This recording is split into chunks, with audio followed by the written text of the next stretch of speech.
And welcome to the new video. In this video, I'll be discussing about the analog to digital conversion process and about the sampling process in detail. Okay. ഇപ്പോൾ നമുക്കറിയാം ഒരുവിധം എല്ലാ കണ്ടുവരുന്ന സിഗ്നലുകളും ഏത് type signals ആണ് നമ്മൾ കണ്ടുവരുന്ന ഒരുവിധം എല്ലാ സിഗ്നൽസും അനലോഗ് സിഗ്നൽസ് ആണ്. സോ ഫിസിക്കലി പ്രാക്ടിക്കലി നമ്മൾ കാണുന്ന ഒരുവിധം സിഗ്നൽസും അനലോഗ് ആണ്. എങ്കിലും നമ്മളുടെ പ്രോസസ്സറുകൾ എപ്പോഴും ഏത് ഇതിലായിരിക്കും അധികം ഇപ്പോൾ ഡിജിറ്റൽ സിഗ്നൽ പ്രോസസർ എന്നുള്ള രീതിയിലൊക്കെ എടുക്കുകയാണെങ്കിൽ എല്ലാം നമുക്ക് വേണ്ടത് ഡിജിറ്റൽ ആയിട്ടാണ് വേണ്ടത്. സോ ഈ അനലോഗ് കിട്ടിയിട്ട് കാര്യമില്ല, ഡിജിറ്റൽ ഡൊമെയിനിലാണ് നമ്മുടെ പ്രോസസ്സിങ്ങും കാര്യങ്ങളും ഒക്കെ നടക്കുന്നത്. അപ്പോൾ എന്തായാലും ഈ അനലോഗ് സിഗ്നലിനെ നമ്മൾ എന്തായിട്ട് മാറ്റേണ്ടി വരും, ഡിജിറ്റൽ ആയിട്ട് മാറ്റേണ്ടി വരും. Digital in the sense zeros and ones വെച്ച് റെപ്രസെന്റ് ചെയ്തിട്ടുള്ള കോഡഡ് ഫോമാറ്റിലേക്ക് കണ്ടിന്യൂസ് അനലോഗ് സിഗ്നലിനെ മാറ്റണം. അപ്പോൾ അതിന് വേണ്ടിയിട്ട് ഉപയോഗിക്കുന്ന കൺവേർട്ടേഴ്സിനെ പറയുന്ന പേരാണ് ADC എന്ന് പറയും, അനലോഗ് ടു ഡിജിറ്റൽ കൺവേർട്ടേഴ്സ് എന്ന് പറയും. നേരെ തിരിച്ച് നമുക്ക് ചെയ്യേണ്ടി വരും, അവസാനം അതിനെ ഡിജിറ്റൽ ടു അനലോഗ് കൺവേർട്ടേഴ്സ് എന്ന് പറയും. ഇതിൻ്റെ ബ്രീഫ് ആയിട്ടുള്ളത് ഓൾറെഡി ഡിജിറ്റൽ ഇലക്ട്രോണിക് സബ്ജക്ട്സിൽ പഠിച്ചിട്ടുള്ളതായിരിക്കാം. എന്നാലും ഇവിടെ അപ്പോൾ നമ്മൾ സിഗ്നൽസ് ആൻഡ് സിസ്റ്റംസ് ആണ് പറഞ്ഞുകൊണ്ടിരിക്കുന്നത്. സോ സിഗ്നൽസ് ആൻഡ് സിസ്റ്റത്തിൽ നമ്മൾ രണ്ട് കാര്യങ്ങളാണ് മെയിനായിട്ട് ഫോക്കസ് ചെയ്യുന്നത് എന്ന് പറഞ്ഞു. ഒന്ന് അനലോഗ് സിഗ്നൽ അല്ലെങ്കിൽ കണ്ടിന്യൂസ് ടൈം സിഗ്നലും, second one is the discrete time signal. ഈ ഡിസ്ക്രീറ്റ് ടൈം സിഗ്നലിനാണ് പിന്നീട് നമ്മൾ ഇതിലേക്ക് വരുന്നത്, ഡിജിറ്റൽ എന്നുള്ളതിലേക്ക് വരുന്നത് എന്നുള്ളതൊക്കെ ഞാൻ ഇതിൻ്റെ സ്റ്റാർട്ടിങ്ങിൽ പറഞ്ഞിട്ടുള്ള കാര്യങ്ങളാണ്. നമുക്ക് എല്ലാം കണ്ടിന്യൂസിലുള്ള അനാലിസിസ് മാത്രമല്ല, ഡിസ്ക്രീറ്റിലുള്ള അനാലിസിസും കാര്യങ്ങളും പറയണം. ഈ കണ്ടിന്യൂസ് സിഗ്നലിനെ എങ്ങനെ ഡിസ്ക്രീറ്റിലേക്ക് മാറ്റുന്നു, അതിൽ നിന്ന് ആണ് ഡിജിറ്റലിലേക്ക് പോകുന്നത്. ഇതൊക്കെ എങ്ങനെയെന്നുള്ളതിൻ്റെ ഒരു ബ്രീഫായിട്ടുള്ള ഓർവ്യൂ ആണ് ഇവിടെ പറയുന്നത്. അതിൽ തന്നെ ഒരു പ്രോസസ്സായ സാമ്പിളിങ്, അതിനെക്കുറിച്ചാണ് നമുക്കിവിടെ ഡീറ്റെയിൽ ആയിട്ട് പഠിക്കാനുള്ളത്. ഡിജിറ്റൽ സിഗ്നൽ പ്രോസസ്സിംഗ് എന്ന് പറഞ്ഞിട്ട് ഇതിൻ്റെ ഹയർ ലെവൽ സബ്ജക്റ്റ് വരുമ്പോൾ കുറച്ചും കൂടി ഡീറ്റെയിൽ ആയിട്ട് അവിടെ ബാക്കി കാര്യങ്ങൾ പഠിക്കും. ഇപ്പോൾ ഇവിടെ നമ്മൾ തൽക്കാലം ഒരു എന്താ പറയുക, ഡിജിറ്റൽ ടു അനലോഗ് കൺവേർഷൻ്റെ ഒരു ബ്ലോക്ക് ഡയഗ്രം അല്ലെങ്കിൽ ADCയുടെ ഒരു ബ്ലോക്ക് ഡയഗ്രം ആണ് ഇവിടെ വരച്ചിട്ടുള്ളത്. അനലോഗ് ടു ഡിജിറ്റൽ കൺവേർട്ടറിൻ്റെ ബ്ലോക്ക് ഡയഗ്രം ആണ് കാണുന്നത്. അപ്പോൾ അതിൽ മെയിൻലി 3 പ്രോസസ്സുകളാണ് വരുന്നത്. ഒന്ന് സാമ്പിളർ, ക്വാണ്ടൈസർ, കോഡർ എന്ന് റെപ്രസെന്റ് ചെയ്യുന്ന 3 ബ്ലോക്കുകൾ, സാമ്പിളർ, ക്വാണ്ടൈസർ ആൻഡ് കോഡർ. അപ്പോൾ ഇതിൽ നടക്കുന്നത് സാമ്പിളിംഗ്, ക്വാണ്ടൈസേഷൻ ആൻഡ് കോഡിംഗ്. അപ്പോൾ ഇതിലെ സാമ്പിളിങ്ങിനെ കുറിച്ചാണ് നമ്മൾ ഇവിടെ തൽക്കാലം സിഗ്നൽസ് ആൻഡ് സിസ്റ്റത്തിൻ്റെ ഈ ഒരു ഇതിൽ വെച്ചിട്ട് നമ്മൾ പറയുന്നത്. ക്വാണ്ടൈസേഷൻ ഡീറ്റെയിൽ ആയിട്ട് ഡിജിറ്റൽ സിഗ്നൽ പ്രോസസ്സിംഗ് എന്നുള്ള സബ്ജക്റ്റിലാണ് പഠിക്കുക. കോഡിംഗ് നമ്മൾ ഇതിൽ രണ്ടിലുമല്ല, ഡിജിറ്റൽ ഇലക്ട്രോണിക്സിൽ അത്യാവശ്യം കോഡിംഗ് കാര്യങ്ങളും പഠിച്ചിട്ടുണ്ടാവും. അപ്പോൾ ഇതൊക്കെ ഓരോ സബ്ജക്റ്റുകളായിട്ട് തന്നെയാണ് വരുന്നത്. ഇപ്പോൾ സാമ്പിളിംഗ് ആണ് നമ്മളിവിടെ തൽക്കാലം ഇതിൽ നോക്കാൻ പോകുന്നത്. ഈ സിഗ്നൽസ് ആൻഡ് സിസ്റ്റം എന്നുള്ള ഒരു ഇതിൻ്റെ നിൽക്കുന്നത് DSPയിലാണ്, ഡിജിറ്റൽ സിഗ്നൽ പ്രോസസ്സിങ്ങിലാണ് നമ്മൾ ക്വാണ്ടൈസറും അതിൻ്റെ കാര്യങ്ങളൊക്കെ പഠിക്കുന്നത്. കോഡിംഗ് എന്നുള്ളത് ഡിജിറ്റൽ ഇലക്ട്രോണിക്സിൽ പഠിക്കുന്ന കാര്യമാണ്. അപ്പോൾ ഇതൊക്കെ കൂടി ചേർന്നിട്ടുള്ള ഒരു പ്രോസസ്സാണ് എന്ത് analogue to digital conversion process. അപ്പോൾ അതിൻ്റെ ജസ്റ്റ് ബ്രീഫ് ആയിട്ടുള്ള കാര്യം പറയാം.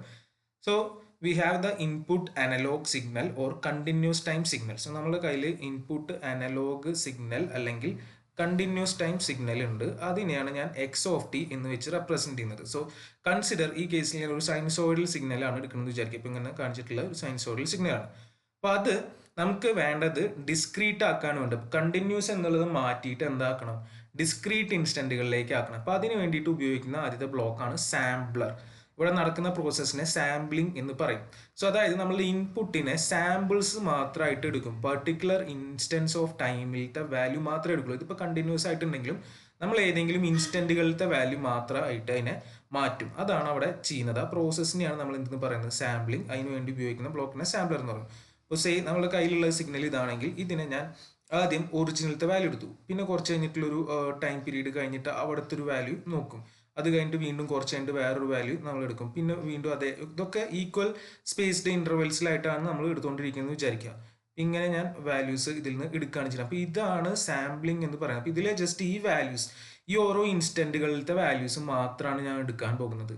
അപ്പോൾ ആ സാമ്പിളിംഗ് നമുക്ക് സിമ്പിളായിട്ട് ഒരു സ്വിച്ച് വെച്ചിട്ട് റെപ്രസെൻറ്റ് ചെയ്യാം. ഒരു SPST സ്വിച്ച് വെച്ചിട്ട് നമുക്ക് സിമ്പിളായിട്ട് റെപ്രസെൻറ്റ് ചെയ്യാം.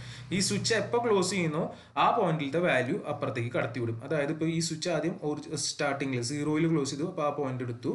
പിന്നെ അടുത്തത് T ഡ്യൂറേഷൻ കഴിഞ്ഞിട്ട്, സോ സ്വിച്ചിൻ്റെ ഇൻ്റർവെലാണ് ഇവിടെ കാണിച്ചിട്ടുള്ളത്, NT ഡ്യൂറേഷനിലാണ്. ഈ Nൻ്റെ വാല്യൂ നമുക്ക് ഡിഫറെൻ്റ് ആയിട്ട് എടുക്കാം. അതായത് N നമുക്കവിടെ Nൻ്റെ വാല്യൂ സേ 0, 1, 2 അങ്ങനെയാണ് നമ്മൾ എടുത്തുകൊണ്ടിരിക്കുന്നത്. അപ്പോൾ അതിനനുസരിച്ചാണ് നമുക്ക് ആ ഏത് പോയിന്റിലാണ് സാമ്പിൾ ചെയ്യുന്നത് കിട്ടുന്നത്. അപ്പോൾ സ്വിച്ച് അടയ്ക്കുമ്പോൾ ആ പോയിന്റിലത്തെ വാല്യൂ, ഇപ്പോൾ ഇവിടെ അടച്ചു ആ വാല്യൂ കിട്ടി, അടുത്തത് ക്ലോസ് ചെയ്യുന്ന ഈ ഒരു ഇൻസ്റ്റന്റിലാണ്, അപ്പോൾ ആ വാല്യൂ എടുത്തു, ഈ ഇൻസ്റ്റന്റിൽ അടുത്ത വാല്യൂ എടുത്തു. അപ്പോൾ അങ്ങനെ നമ്മൾ ഇത് ചെയ്ത് കഴിഞ്ഞാൽ നമുക്ക് ഇങ്ങനെ ഒരു സിഗ്നൽ കിട്ടും.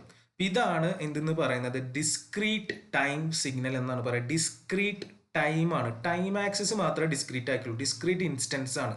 NT ഡ്യൂറേഷൻ, അതായത് ആദ്യം 0, പിന്നെ T, 2T, 3T, 4T അങ്ങനെ പറഞ്ഞ് പോയിക്കൊണ്ടിരിക്കും. അപ്പോൾ ഈ സാമ്പിൾ ചെയ്ത് കിട്ടുന്നതിനെ, ഇതിൻ്റെ സാമ്പിൾസിനെയാണ് നമ്മൾ x(NT) അല്ലെങ്കിൽ സിംപ്ലി x(N) എന്ന് വെച്ച് റെപ്രസെന്റ് ചെയ്യുന്നത്. അപ്പോൾ ഇതിനെയാണ് ഡിസ്ക്രീറ്റ് സിഗ്നൽ എന്നാണ് പറയുക.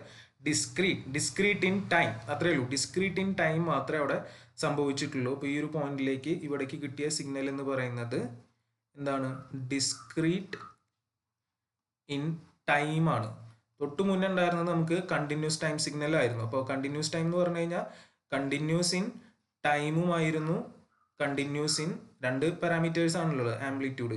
So continuous in time and continuous in amplitude ആയിരുന്നു. ഇവിടേക്ക് എത്തിയപ്പോൾ അത് ഡിസ്ക്രീറ്റ് ഇൻ ടൈം ആയി, ബട്ട് കണ്ടിന്യൂസ് ഇൻ ആംപ്ലിറ്റ്യൂഡ് തന്നെയാണ്. അതായത് ആംപ്ലിറ്റ്യൂഡ് ഇപ്പോഴും കണ്ടിന്യൂസ് ആണ്. അതിൻ്റെ അർത്ഥം എന്താണെന്ന് വെച്ച് കഴിഞ്ഞാൽ ഇതിൻ്റെ വാരിയേഷൻസ് ഇത് 0 to 1 ആണെന്ന് വിചാരിക്കുക. അപ്പോൾ ഇതിൻ്റെ ഇടയിൽ എന്ത് വാല്യൂ ഇവിടെ വന്നു കഴിഞ്ഞാലും അത് അതേപോലെ ഇപ്പുറത്തേക്ക് എടുക്കും. ഇത് 0 ആയിരിക്കാം, ഇത് 0.25 ആയിരിക്കാം, ഇത് 0.5 ആയിരിക്കാം, അല്ലെങ്കിൽ ഇപ്പോൾ വേറൊരു വാല്യൂ എടുക്കുകയാണെങ്കിൽ 0.231, അങ്ങനെ എന്ത് വാല്യൂ വന്നു കഴിഞ്ഞാലും അത് അതേപോലെ ഇപ്പുറത്തേക്ക് എടുത്തേക്കാണ്. അപ്പോൾ ആംപ്ലിറ്റ്യൂഡ് ഇവിടെ കണ്ടിന്യൂസ് ആണ്. നമുക്ക് ആംപ്ലിറ്റ്യൂഡ് കണ്ടിന്യൂസ് ആയി കിട്ടിയിട്ട് കാര്യമില്ല. കാരണം എന്താ വെച്ച് കഴിഞ്ഞാൽ അടുത്തൊരു സ്റ്റേജിൽ ഇപ്പോൾ ഇതിനെ പിടിച്ച് നേരെ നമ്മൾ ഡിജിറ്റലിൽ നമുക്കറിയാം കോഡുകളാക്കി മാറ്റുമെന്ന് പറയാം. അപ്പോൾ ഇങ്ങനെ എത്ര ലെവൽ വേണമെങ്കിലും വരാം. അപ്പോൾ ഓരോ വാല്യൂനും കറസ്പോണ്ടിങ് ആയിട്ട് നമ്മൾ കോഡ് എഴുതാൻ നിന്ന് കഴിഞ്ഞാൽ ഇൻഫിനിറ്റ് കോഡിങ്ങും കാര്യങ്ങളും വേണം, അത്രയും ബിറ്റ്സും ഒക്കെ ആവശ്യം വരും. അപ്പോൾ അതുകൊണ്ട് ഇതൊരു പോസിബിൾ ആയിട്ടുള്ള, ഫീസിബിൾ ആയിട്ടുള്ള, പ്രാക്ടിക്കലി ഫീസിബിൾ ആയിട്ടുള്ള ഒരു കാര്യം അല്ല. അതായത് നമ്മൾ എല്ലാ മാഗ്നിറ്റ്യൂഡ് അല്ലെങ്കിൽ ആംപ്ലിറ്റ്യൂഡ് ഇങ്ങനെ കണ്ടിന്യൂസ് ആവുന്നത്. അപ്പോൾ അത് ഒഴിവാക്കാൻ വേണ്ടിയിട്ട് എന്ത് ചെയ്യുമെന്ന് വെച്ച് കഴിഞ്ഞാൽ ക്വാണ്ടൈസേഷൻ ചെയ്യും. അടുത്ത ബ്ലോക്ക് ക്വാണ്ടൈസർ എന്ന് പറഞ്ഞിട്ടുള്ള ബ്ലോക്ക്. അപ്പോൾ ഇത് ഡീറ്റെയിൽ ആയിട്ട് ഞാൻ പറഞ്ഞു, DSPയിൽ നിങ്ങൾ പഠിക്കും. ഇവിടെ ജസ്റ്റ് ബ്രീഫായിട്ട് പറയുന്നതാണ്.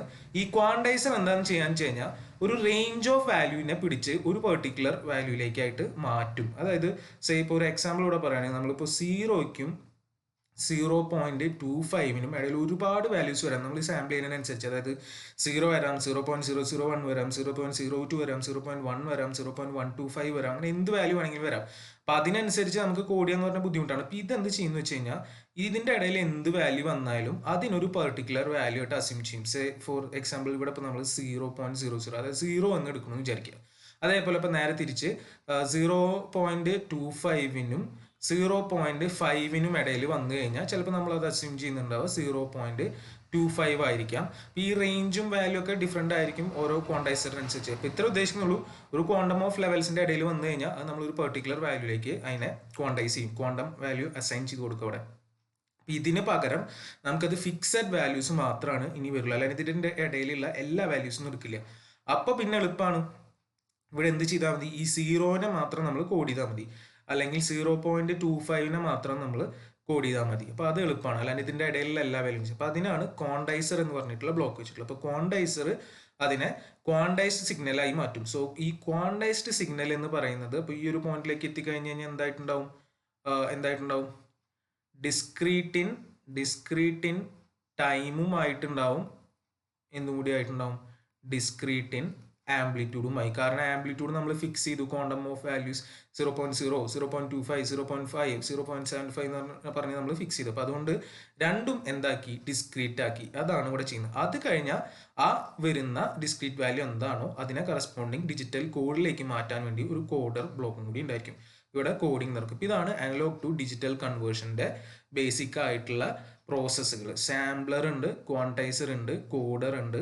കണ്ടിന്യൂസ് സിഗ്നലിനെ continuous in magnitude and time ആയിട്ടുള്ള സിഗ്നലിനെ continuous in magnitude and discrete in time ആയിട്ടുള്ള സിഗ്നലായി മാറ്റുന്നതാണ് സാമ്പിളർ. സിംപ്ലി ഒരു സ്വിച്ച് വെച്ച് റെപ്രസെന്റ് ചെയ്യാം. ക്വാണ്ടൈസർ മാഗ്നിറ്റ്യൂഡിനെയും കൂടി ഡിസ്ക്രീറ്റ് ആക്കുന്നതാണ്. സോ ഒരു ഡിസ്ക്രീറ്റ് സിഗ്നലിനെ അപ്പുറത്തേക്ക് വരുമ്പോൾ discrete in magnitude and time ആക്കി മാറ്റുന്നതാണ് ക്വാണ്ടൈസർ. ആ ക്വാണ്ടൈസറിന്റെ ഔട്ട്പുട്ടിനെ എടുത്ത് കോഡ് ചെയ്യാണ് എന്ത് ചെയ്യുന്നത്, കോഡർ ചെയ്യുന്നത്. ഡിജിറ്റൽ കോഡായിട്ടാണ് കിട്ടുക. നമുക്ക് ഇവിടെ വരുന്ന വാല്യൂസ് ഡിജിറ്റൽ കോഡ്സ് ആയിരിക്കാം, 001011 അങ്ങനത്തെ രീതിയിലേക്ക് കോഡായിട്ട് മാറ്റും. അതാണ് അവിടെ നടക്കുന്നത്. ഓക്കെ, അപ്പോൾ അത് ജസ്റ്റ് ബ്രീഫായിട്ട് ഇവിടെ എഴുതിയിട്ടുള്ളതാണ്. Sampler samples the input signal with a sampling interval t producing an output x of nt which is simply represented by x of n.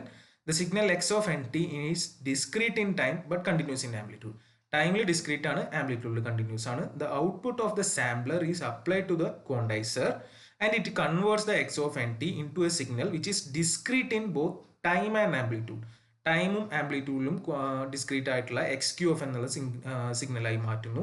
And the final step is converting the analog signal to a form acceptable to the digital computer. So digital കമ്പ്യൂട്ടറിനെ acceptable ആയിട്ടുള്ള ഒരു ഫോമിലേക്ക് മാറ്റണം, അതായത് digital കോഡിലേക്ക് മാറ്റണം. And is called coding. ഈ പ്രോസസ്സിനെ കോഡിംഗ് എന്ന് പറയും. The coder maps each quantize sample value into a digital word. So ഓരോ ക്വാണ്ടം വാല്യൂവിനും കറസ്പോണ്ടിങ് ആയിട്ടുള്ള ഡിജിറ്റൽ വേർഡ് ആയിട്ട് കൺവേർട്ട് ചെയ്ത് കിട്ടുന്നു. അപ്പോൾ ഇതാണ് analogue to digital conversion process. അപ്പോൾ ഇതിൽ നമുക്ക് ഇവിടെ ഫോക്കസ് ചെയ്യാൻ പോകുന്നത് ഇതിനെ കുറിച്ചാണ്, സാമ്പിളർ ഓർ സാമ്പിളിംഗ്, ഇതിനെ കുറിച്ചാണ് ഇവിടെ ഫോക്കസ് ചെയ്യുന്നത്. അപ്പോൾ സാമ്പിളിങ്ങിൻ്റെ ജസ്റ്റ് ഒന്നും കൂടി പറയാം. ആ ബ്ലോക്ക് മാത്രം ഇവിടെ എടുത്ത് കാണിച്ചിരിക്കുകയാണ്. ഇപ്പോൾ നമ്മൾ നേരത്തെ പോലെ ഇൻപുട്ട് സിഗ്നൽ അതിനെ n ഈക്വൽ ടു nt ഡ്യൂറേഷനുകൾ നമ്മൾ സാമ്പിൾ ചെയ്യുന്നു. ഈ എന്നിൻ്റെ വാല്യൂ നമുക്ക് എന്തൊക്കെ എടുക്കാം, 0, 1, 2 എന്നുള്ള രീതിയിൽ എന്ത് വേണമെങ്കിലും എടുക്കുക. അപ്പോൾ ഈക്വലി സ്പേസ്ഡ് ആയിട്ടുള്ള സാമ്പിളുകൾ കിട്ടും നമുക്ക്. t ആയിരിക്കാം, 2t, 3t, ആ രീതിയിൽ അങ്ങനെ പോയിക്കൊണ്ടിരിക്കും. Okay, so sampling is the process of converting a continuous time signal into discrete time signal. Discrete time signal and continuous time എന്ന് discrete time signal ആയിട്ടാണ് മാറ്റുന്നത്. Magnitude or amplitude is again continuous. After sampling a